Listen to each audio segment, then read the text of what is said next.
La Corée du Sud a recensé 209 169 nouvelles infections Covid-19 ces dernières 24 heures. Le chiffre a chuté de plus de 120 000 en un jour pour tomber en dessous de 300 000 pour la première fois depuis 10 jours. Pourtant, les experts estiment qu'il est encore trop tôt pour parler de recul de la vague. Comme le sous-variant BA2, aussi appelé Omicron furtif, est en augmentation, il deviendra majoritaire la semaine prochaine. En Europe, dès que celui-ci a été prédominant, la courbe de la contamination avait tendance à rebondir. Par ailleurs, le nombre de décès s'est accru de 329, le deuxième record, et celui de patients en état grave s'est élevé à 1130.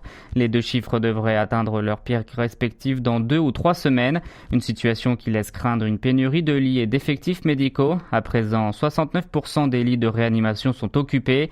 Malgré tout, le gouvernement se veut rassurant puisque le taux de létalité hebdomadaire reste près de 0,1% depuis 5 semaines, un constat plus stable que d'autres pays qui ont déjà connu leur pic épidémique. Cependant, malgré ce contexte, la nouvelle réglementation de distanciation sociale sera appliquée à partir d'aujourd'hui jusqu'au 3 avril. Désormais, il est possible de dîner à 8 au restaurant. En effet, les citoyens peuvent se réunir jusqu'à 8 contre 6 auparavant. Les horaires d'ouverture des commerces restent inchangés, à savoir jusqu'à 23 heures. Et les voyageurs en provenance de l'étranger entièrement vaccinés sont dorénavant exemptés de quarantaine à leur arrivée. Du côté de la prévention, les demandes de pilules anti-Covid ne cessent de croître. C'est pourquoi 100 000 comprimés de Lagevrio au traitement du laboratoire allemand Merck seront introduits à compter de cette semaine.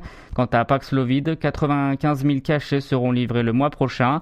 Enfin, la vaccination est toujours d'actualité. L'injection de la dose de rappel pour les adolescents de 12 à 17 ans a commencé.